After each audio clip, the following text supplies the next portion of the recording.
Bwana Yesu apewe sifa. Jambo kanisa.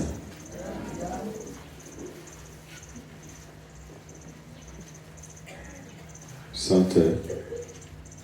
Binafsi ninamshukuru Mwenyezi Mungu kunipa kibali siku ya leo kusimama mbele za kanisa, kwa sababu siku zote hizi niko nakuwa mdhaifu, na hata hivyo kama mmejaribu kuchunguza hapo nilipo na kuhoa sana, ila tunashukuru kwamba neema ya Mungu imetupa kibali, kwa sababu neema ni kubwa kuliko madhaifu tunayoyapitia. Bwana apewe sifa.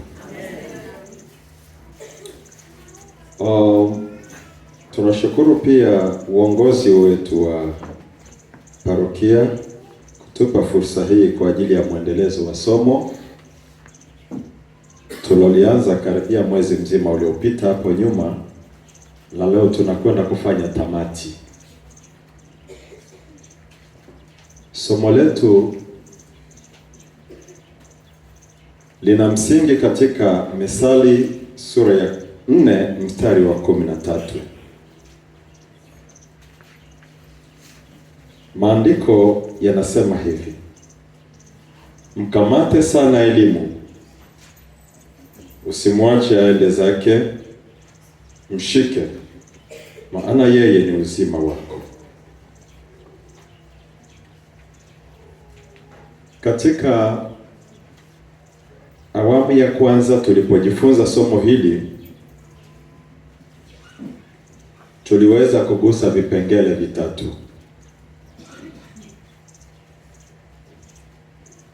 na leo tutaendelea na vipengele vingine vitatu. Tulisema kwamba kusudi la somo hili ni kuweka mwangaza kuhusu elimu sahihi kwa mtazamo wa ufalme wa mbinguni. Na somo letu lina kichwa elimu kwa mtazamo wa ufalme wa mbinguni.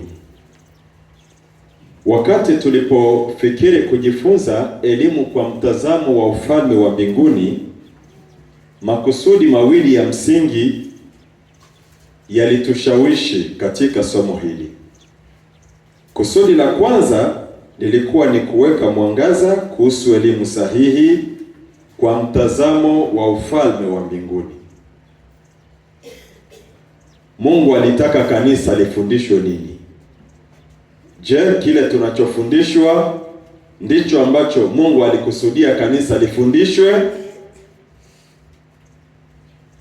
Na jambo la pili au kusudi la pili la somo ikawa ni kulinda kanisa dhidi ya mkumbo wa mafundisho ya uongo. Na katika malengo mahususi tumeona kwamba tumetamani kwamba baada ya kujifunza somo hili, msikilizaji aweze kuelewa ni elimu gani hasa ambayo Mungu anahitaji kanisa lifundishwe. Pili, huyo msikilizaji ajue faida na umuhimu wa kujifunza elimu sahihi kwa mtazamo wa ufalme wa mbinguni. Tatu, awe chombo safi na mtetezi wa elimu ya Mungu inapovamiwa na walimu wa uongo na mifumo ya tafsiri za ulimwengu za uongo. Bwana apewe sifa.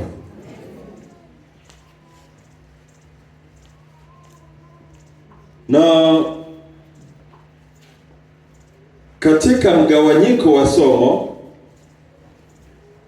lina sehemu 6, na sehemu ya kwanza iliyopita tulihusika na elimu. tulipojifunza elimu tulijaribu kuifafanua katika namna mbili. Tukaigawa kwa sehemu ya kwanza, elimu kwa mtazamo wa sayansi. Ile tunaenda kusoma, tunapeleka watoto huko. Tukaeleza namna gani sayansi inavyogawa elimu katika sehemu mbili kuu: elimu rasmi na elimu isiyo rasmi. Tukaona sehemu ya pili kuu ya elimu, tukaona sehemu ya elimu kiroho. Kiroho au kwa mtazamo wa ufalme. Mungu alikuwa anatamani kusema nini alipomwambia huyu ndugu kuhimiza watu waweze kushika sana elimu? Alikuwa analenga nini?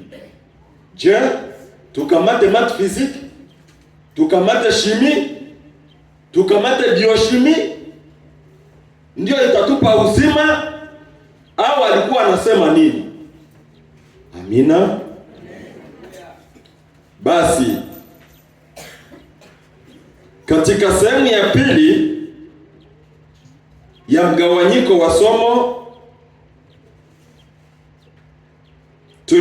tuliweza kufafanua sura ya 4 mstari wa 13 ambako ni andiko la msingi la hili somo letu la leo. Lugha zilizotumiwa katika hii mistari ni lugha ambazo zinachanganya mtu yeyote anayejaribu kusoma katika hii mistari. Kwa yule anayeelewa namna gani Kiswahili kinavyoeleza, huwezi kumwambia kwamba mkamate sana elimu, madam elimu ni kitu ambacho ilitakiwa itumiwe neno ishike sana elimu, maana hiyo, kwa sababu unaelezea habari ya kitu.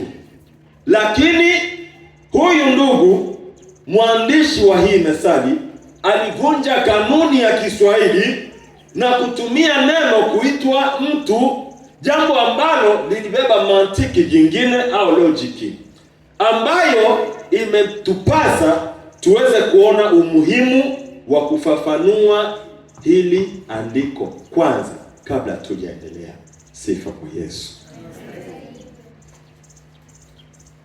Na katika sehemu ya tatu tuliweza kugusia jinsi gani mtu aweza kunufaika na elimu ya kweli. Sasa leo na kwenye topic hii ya jinsi gani mtu anaweza kunufaika na elimu ya kweli, tuliweza kufafanua, tulieleza faida ambazo mtu anaweza kuzipata kwa kufuata elimu ya sayansi. Itakusaidia nini? Kwa sababu kuna mitazamo inayofikiri kwamba ile sayansi haifai kwa kanisa. Tumesema hapana, sayansi inafaa kwa kanisa. Na pia tukaona faida zake, tulizitaja siku iliyopita, hatutaweza kurudia. Tukaona pia faida za elimu kiroho. Ni nini ambacho utakipata katika kuzingatia mafundisho ya neno la Mungu kwa mtazamo wa ufalme wa mbinguni? Mungu alitaka ujifunze nini? Utapokea nini kwa kujifunza hii? Na itakusaidia nini katika maisha yako sasa na baadaye? Bwana Yesu apewe sifa. Sasa leo tutagusa mambo matatu. Sehemu yetu ya tatu ya mgawanyiko wa somo inasema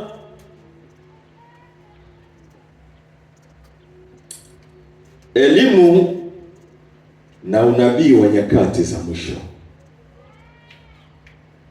Itafuata kipengele kitakachofuata cha pili kwa siku ya leo ni vuguvugu la elimu na nyakati zetu.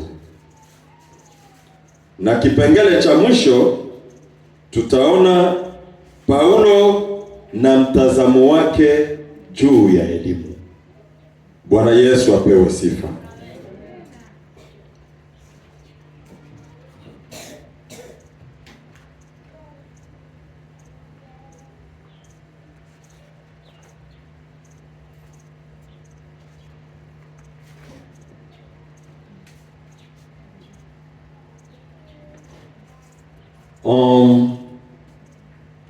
Katika kipengele chetu chenye kichwa elimu na unabii wa nyakati za mwisho, tunaona kwamba unabii unaeleza wazi kuwa katika siku za mwisho maarifa yataongezeka. Katika Daniel sura ya 12 mstari wa 4. Na katika kuelezea au kutoa fafanuzi ya maarifa ama ongezeko la maarifa, tumejikita sana upande mmoja tu, ongezeko la maarifa kwa upande wa elimu, sio maarifa, kwa sababu ongezeko la maarifa hili ambalo Danieli anasema hapa linaelezea mambo mengi, inagusia teknolojia, sayansi mbalimbali ambazo zinakwenda kuzungumzwa katika huu mstari mmoja wa 4 katika kuongezeka kwa maarifa.